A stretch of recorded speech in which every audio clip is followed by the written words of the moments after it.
For the trial, all rise. RDC Branch 11 is now in session. Honorable Kim De La Cruz preside. Thank you. You can all be seated.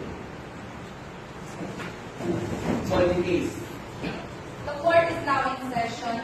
We call on case number 98765, People of the Philippines versus John Christian Esteves, Reynard Miranda, and Dave Hernandez. Highway robbery, highway holdup. Is the prosecution ready? Yes, Your Honor. Is the defense ready? Yes, Your Honor. We will now hear out a statement from the prosecution. Thank you, Your Honor.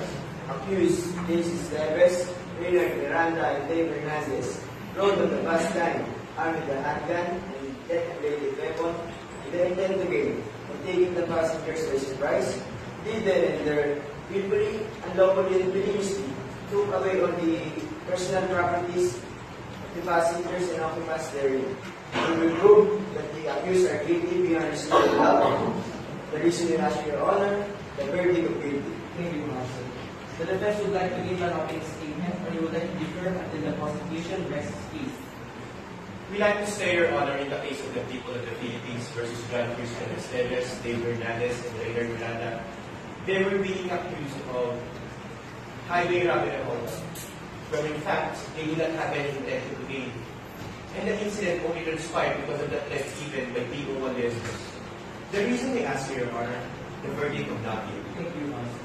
For the prosecution, you may now call on your first witness. Yes, Your Honor. The prosecution would like to call on Mr. Andal to make his stand.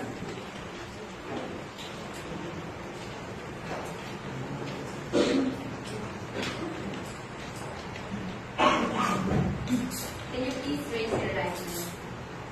Do you swear to tell the whole truth and nothing but the truth, so help you God? Yes, I do.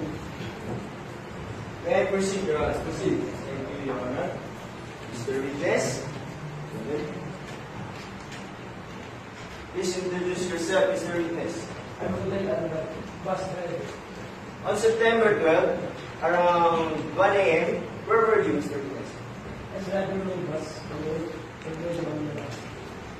While on your last trip, what happened next if there any? Around 1 a.m., he will drive on my bus and they came over. After the declared hold up, Mr. Witness, what did you do? I remember some shock that time, but I managed to be calm until one of the men pointed a gun towards me and telling me to go. Can you point out who is the man who pointed the gun towards you? Him, the one sitting at the lower office. That's all, Your Honor. Thank you, counsel. The defense would like to cross. Yes, Your Honor. May I proceed, Your Honor? Proceed. Thank you, Your Honor.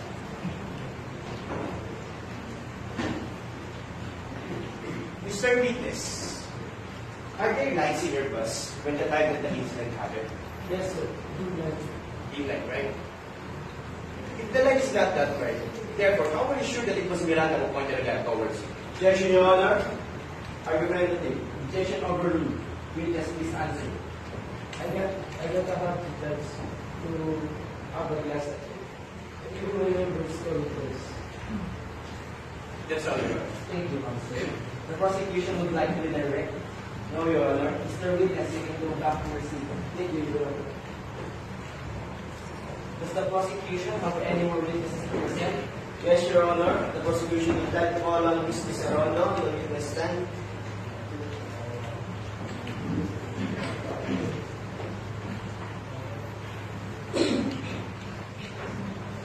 Can you please raise your right hand? Do you swear to tell the whole truth and nothing but the truth, so help you God? Yes, I do. May I proceed, Your Honor? Proceed.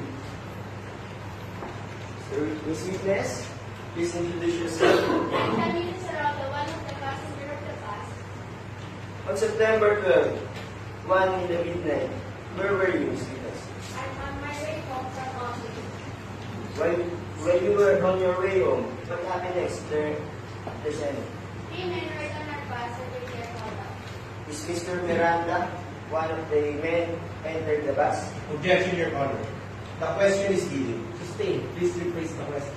Miss Witness, could you please point out in this honorable court the man the men who ride on your bus? Those three men who is sitting beside the... Those three men who wearing yellow shirt behind the stand. After you declared the holdup, what did you do? One man pointed the gun at the driver and the other one declared hold up. The other man who sitting beside me ordered the gun out. He said, "Give him all my money and good news." Can you point out who is the man sitting beside you that night, Miss Witness? That man who seated beside the mirror. That's all, Your Honor. Thank you, counsel. The defense would like to cross. Yes, Your Honor. May I proceed? Proceed. Thank you, Your Honor.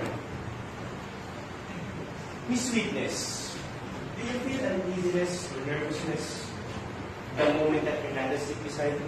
No, sir. Did he hurt you physically? No, sir. During that time, Miss Witness, do you think Mr. Hernandez has the intention to hurt you physically? No, sir. That's all, Your Honor. Thank you, counsel. The prosecution would like to redirect. No, you, Your Honor. Miss Witness, you can go back to your seat. Does the prosecution have any more witnesses to call? Yes, Your Honor. And Proceed. may we call on 301 Evil Bravo to be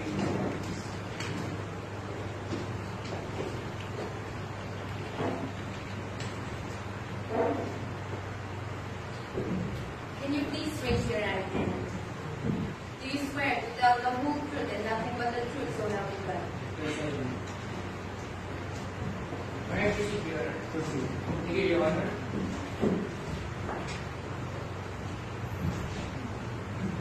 Mr. Officer, how long were you in the service? 1 year and 3 months.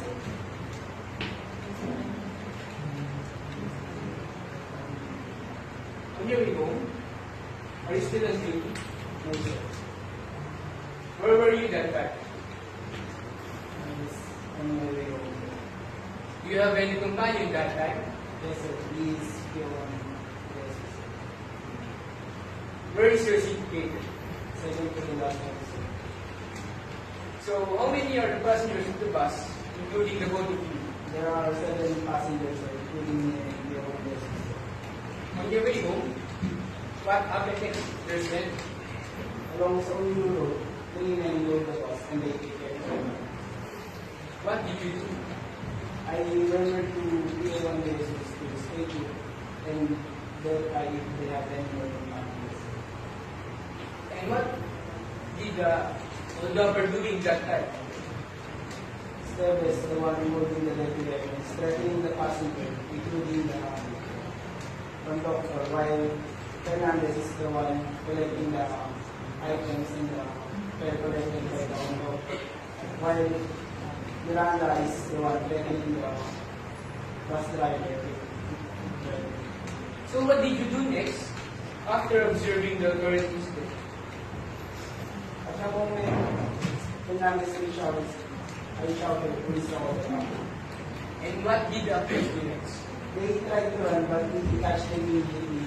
But since Miranda is beside the driver and near the bus driver, he escaped immediately.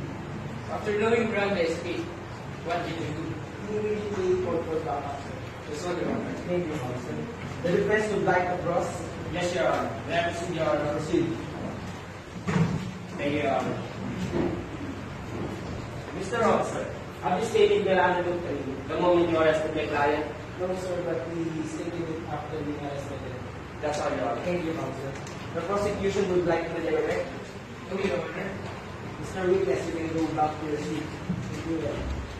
Any more witnesses from the prosecution?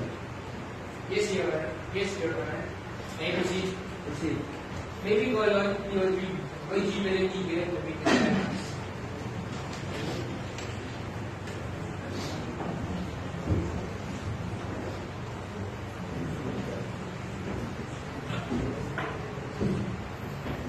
Can you please raise your right hand?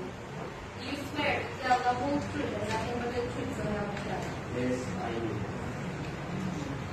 May I proceed, Your Honor? Proceed. Thank you, Your Honor. Mr. Officer, at what PO1 came with the crown. Around 1:30 a.m. Your Honor. And what did you do? He told me that the passenger of the bus where you belong were hauled up by three men and other ones. And what did you told? I asked him what is their location and that they are currently part of St. James College, Tandanzora. After knowing their location, what did you do? I informed other police officer in our station. And so together, we also Sorano, we went to place of the occurrence site. After reaching the occurrence of God, what happened next? The urban Jesus told me we should conduct follow-up operation and so So, how did you conduct the operation then? we roamed through the area until beyond Jesus, we identified a man sitting on the overpass and we identified it as a suspect we need to report. That's all, Your Honor. Thank you, counsel. The defense would like to cross. Yes, Your Honor. May I proceed, Your Honor? Proceed. Thank you, Your Honor. Mr. Officer, how come you arrested the person without your personal knowledge of the crime he committed? Objection, Your Honor. Argumentative. Sustain. Do you think personally that the man you arrested together with P1 Jesus is the man who pointed a gun towards the driver? No, Your Honor. That's all, Your Honor. Thank you, counsel. The prosecution would like to redirect. No, Your Honor. Mr. Witness, you can go back to your seat. Does the prosecution have any more witnesses to present? Yes, Your Honor. May I proceed? Proceed. May we call out PO1 Jesus on the witness stand?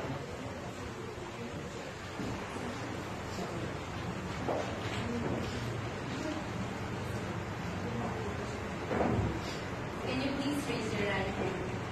Do you swear to tell the whole truth and nothing but the truth so help you God? May I proceed, Your Honor? Proceed. Thank you, Your Honor. Mr. Officer, on September 12, around 1 a.m., who are you with? I'm with PO1 in the crown, sir. Do you personally know the accused before the incident happened? No, sir. Do you have any communication with the accused before September 12? No, sir. That's all, Your Honor. Thank you, counsel. The defense would like to cross. Yes, Your Honor. May I proceed, Your Honor? Thank you, Your Honor. Mr. Officer De Jesus, where were you on September 10, 2017 around 10 p.m.? Objection, Your Honor. The material question. Overruled. So again, where were you on September 10, 2017 around 10 p.m.? I'm on the first party, ma'am. Have you seen the accused on this case on that party? Yes, ma'am. That's all, Your Honor. Thank you, counsel. The defense, the prosecution would like to redirect. Yes, Your Honor. May I proceed? Proceed. Thank you, Your Honor. Mr. Officer, when you saw the accused before September 10 p.m., have you talked to them? No, sir. That's all, Your Honor. Thank you, counsel. The defense would like to recross. No, sir. Mr. Witness, you can go back to your seat. Any more witnesses from the prosecution?